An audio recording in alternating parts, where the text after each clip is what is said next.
In this video, I'm going to talk about how to get better friends and probably more importantly, how to be a better friend. I've mentioned in other videos about friendship and about loneliness that I had one good friend growing up. We spent all this time together. We spent up until the time we graduated high school pretty much together. And then I got to college, and it took me a little while, just like most people, to find my niche in college, to find the right people. So I started to make friends with the people on the floor of my dorm. And then I got involved in a Christian group, which is where I feel like that was the place that I made the most friends and the most meaningful friendships. And many of those people I am still in touch with today. So I liked those friends. I liked that group so much that after my sophomore year of college, I decided to stay down in my college town and live with a bunch of those guys for the summer. And, we'd have dinners together, spend time together, do a number of different things together. And as I spent that time, because it was the first time in my life I would have been that close with that many guys, I realized that it seemed like other guys had better relationships with the other guys than I did. And I wondered about that, and I kind of thought it through, and I looked at it, and I went, I don't know why I don't seem to have those kinds of same relationships that these other guys do. So really good friend of mine, kind of a mentor, spiritual leader, Brother Ken, and I went out for an evening, and I mentioned this to him, and I said, what's going on? And it was funny because really without missing a beat, he said, Rob, when you relate with people, you never ask them questions. You never find out what's going on with them. You just talk. Big surprise, I can have a gift of gab. But when he told me that, I wanted him to be wrong. I wanted him to kind of backtrack on that. But he wasn't wrong. As I started to look at how I handled things and what I did and how I treated people, I realized he was very right. And that if I was going to get closer friends, I needed to try to figure out how to just be a better friend. And so I started. Obviously, it was probably not an immediate thing that improved right away. It took time. But I really started to take time to focus on the other people and to ask them questions, and then to learn how to ask follow-up questions with what they were talking about. So it wasn't just ask one question, let them respond, and me blurt out everything I want to talk about. I really had to learn kind of that art, and that's exactly what it was. It's not a science, it's an art to be able to talk to people, spend time with people, and invest in people, and that's what we're going to be talking about. So like I said, the question is, how do I get better friends? The better question is, how do I be a better friend? Because that, I think, is the key to getting better friends. Let's just make something very clear, too. Not everybody you meet that has the potential for friendship is going to be your friend or be a good friend. There are a number of people that I know. There's a number of people I spend time with, and I would have conversations with them, spend some time with, be in the same place at the same time with them. But I wouldn't necessarily call them good friends. And that's okay, because not everybody we meet is going to like us and be our friend to the same degree. However, in saying that, if we, on our side, try to be a better friend to everybody, if we try to invest in them a little bit and spend that time with them, even though they may not be a close friend of ours, they're going to feel valued. They're going to remember their interactions with you as somebody that cares about them and that is interested in them. So there's really no loss there regardless. You might wind up with better, closer friends by doing that, but you're not going to lose anything if that doesn't happen.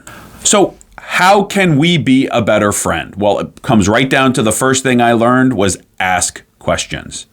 Start conversations by asking people what's going on. And if you're not sure what to ask, start thinking it through a little bit. Ask about vacation, ask about their family, ask about their job, ask about what they like, what they dislike. And again, try to do follow-up questions as you're paying attention. So the clarification there is that this is not a police interrogation. It's not fire off a question, fire off a question, That's not what it is. It's us learning to ask a question and then wait for the response, and for us to then ask a follow-up question so that we can engage with the person that we're talking to and show that we're interested in them. Something I've seen recently is I spend a lot of time with a number of people, and I think there are people that are genuinely interested in me and in other people, but they really just don't know how to express that. They don't know how to ask the questions. They don't know how to engage.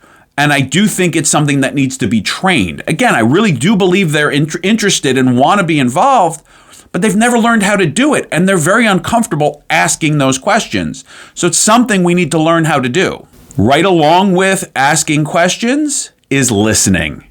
I don't know about you, but when I'm in a conversation, especially if it winds up being one more like an argument, I'm not really listening what the person's saying. I'm building what I'm going to say next so that I'm not really paying attention to them. I'm working more in here to try to figure out what I'm going to tell them next. And that's not what listening is. What listening is really listening when they're talking. Because when you listen, you can then find those things to follow up on. You can find those things to relate to. You can find the ways that you guys are similar or different and ask those follow-up questions and learn more. So if you're actually really paying attention as opposed to crafting your own argument or what you're going to say next, you'll learn a lot more and you'll go a lot deeper with the person you're with. And a side note, if you haven't already figured this out, listening comes in really handy if you're dating or married. Just saying.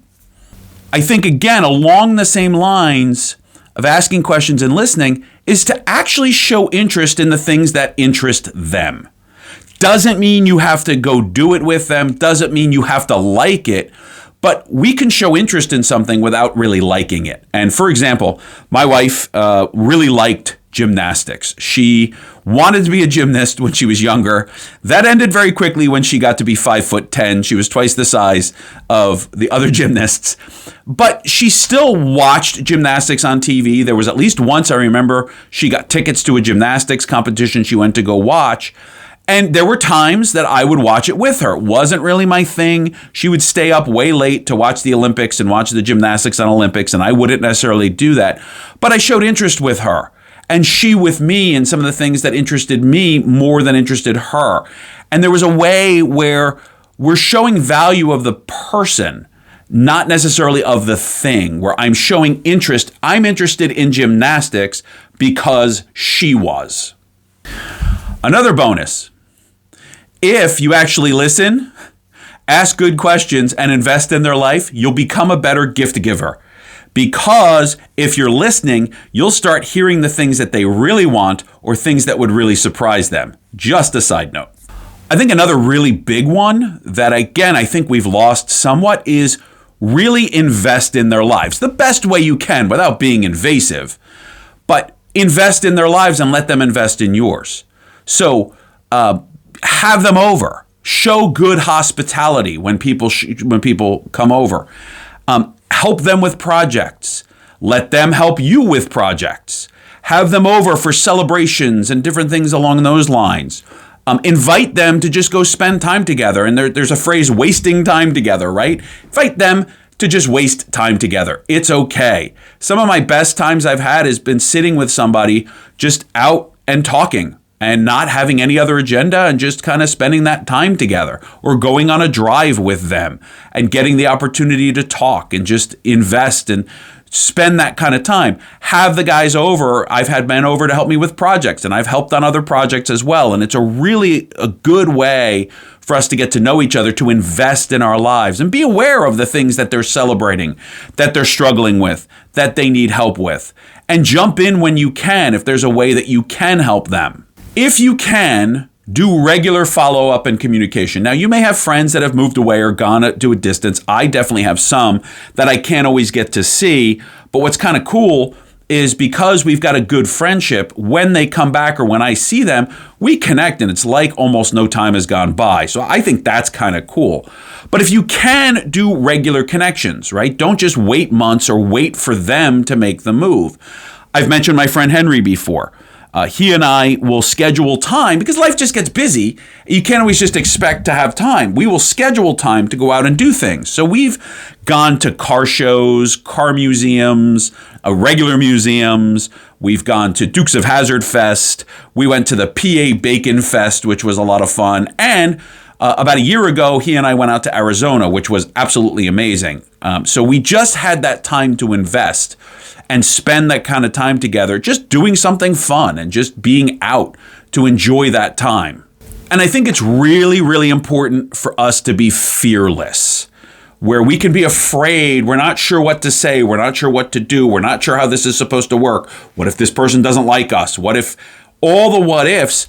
And I think just be fearless. I think just walk up to people and start conversations. And if it doesn't work, oh well, at least you tried. You're not going to know unless you try. And you're going to have a 100% failure rate if you don't try. So get out of your own comfort zone, get out of your own mind sometimes, and go up and start chatting with people, invest in their lives, go do things with people, get involved in the different things around you, whether it's your church or a sporting event or things like that, where you get to know people. Take the shot. Just be fearless, because I would rather get to the end of my life and realize I tried. I worked hard, I tried, I gave it my best shot, and if things didn't work out, that's not my plan, that's his. That's okay. I'd rather do that than go, oh, I never tried. I regret that I never even gave it a shot. So be fearless and give it a shot. So I think the questions we can ask ourselves is, do I have good friends? Can I be a better friend? What should I be doing to improve the friendships that I have, and maybe to get more and better friends of a high quality? We all should be looking for those high quality friends that we all need to support us. If you like what I'm doing, please like, subscribe, share, and comment. I do read the comments, and I'd like to hear what you have to say and could be a part of a future video.